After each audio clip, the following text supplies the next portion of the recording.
Puji nama Tuhan. Hari ini kita akan kembali merenungkan firman Tuhan. Saya mau beri tema, jangan berputus asa dan menyerah. Di dalam 2 Tawari pasal yang ke-20 ayat yang kedua, datanglah orang memberitahukan Yosafat, suatu laskar yang besar datang dari seberang laut Asin, dari Edom menyerang tuanku. Sekarang mereka di Haseson Tamar, yakni En-Gedi. Ayat yang ketiga bagian A, Yosafat menjadi takut.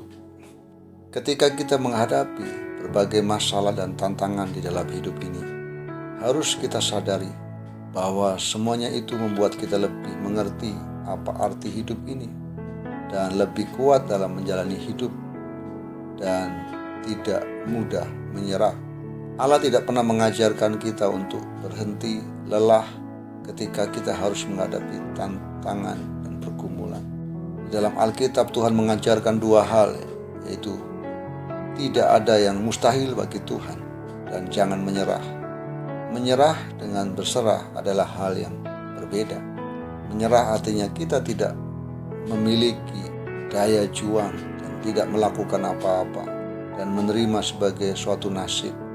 Sementara berserah adalah kita mempercayakan hidup kita di dalam Tuhan dan kita masih akan melakukan hal-hal yang baik bagi Tuhan.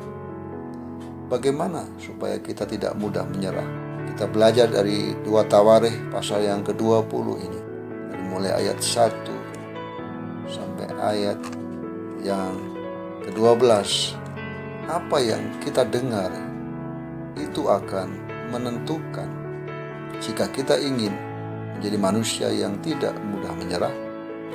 Janganlah menjadi manusia yang hanya mendengar berita-berita dari luar yang tidak pasti, mendengar gosip, mendengar hal-hal yang tidak baik, tetapi dengarkanlah firman Tuhan. Karena firman Tuhan bukan hanya sebuah cerita, tapi firman Tuhan adalah sebuah kabar baik dan fakta yang dapat memberikan kekuatan dan penghiburan saat keadaan yang sedang tidak baik sekalipun harus kita hadapi. Oleh sebab itu, apapun yang kita dengar di dunia ini, kita tetap harus memprioritaskan untuk mendengarkan firman Tuhan. Hal yang kedua, jangan bereaksi, tetapi belajarlah meresponi dengan benar. Saat kita mendengar suatu berita, jangan bereaksi, karena dengan bereaksi akan membuat kita menjadi panik. Tapi meresponlah, yaitu mendengarkan, kemudian dipertimbangkan, dan mencari tahu apa yang harus dilakukan dalam menghadapi berita yang kita dengar. Setelah itu, mari baru bertindak. Dengan demikian, tindakan yang kita lakukan tidak akan merugikan diri sendiri dan tidak akan menimbulkan kepanikan. Allah ingin kita memiliki respon yang benar di tengah-tengah sesuatu yang kita dengar, bukan cepat untuk bereaksi. Hal yang lain dalam ayat ini, ayat yang ke-9, jangan putus asa dalam mencari Tuhan. Tuhan lebih tertarik kepada manusia daripada menyelesaikan masalah manusia. Karena di mata Tuhan, persoalan itu baik bagi kita manusia. Oleh sebab itu, jangan pernah berhenti dan berputus asa. Ketika Tuhan belum menjawab doa-doa kita, tetaplah berdoa dan berharap kepada Tuhan, karena Tuhan lebih tahu apa yang terbaik bagi kita. Hal yang lain adalah kita harus fokus pada Yesus, bukan fokus pada masalah. Di saat kita hanya fokus kepada masalah, tanpa kita sadari masalah tersebut akan mengembang dan akan mempersulit keadaan kita. Tetapi saat kita berfokus pada Yesus, yang akan kita dapatkan adalah pengharapan, penghiburan, dan jalan keluar.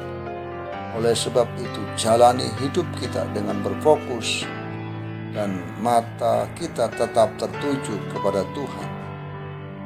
Dalam menjalani kehidupan akan banyak kita mengalami permasalahan, tetapi pada hari ini oleh firman Tuhan yang kita dengar, kita diingatkan untuk tidak mudah menyerah. Tuhan ingin kita tidak mendengarkan berita atau hal-hal negatif, tetapi banyaklah mendengarkan firman Tuhan. Tidak hanya itu, tetapi milikilah respon yang benar terhadap masalah dan jangan berputus asa dalam mencari Tuhan, karena Tuhan akan dapat menyelesaikan setiap permasalahan kita. Dan Tuhan ingin kita tetap berfokus kepadanya. Kita tidak fokus pada masalah yang sedang kita hadapi. Dengan kita berfokus dan mata kita tertuju kepada Tuhan, kita akan meyakini bahwa Tuhan lebih besar dari setiap masalah-masalah yang kita hadapi. Tuhan Yesus memberkati.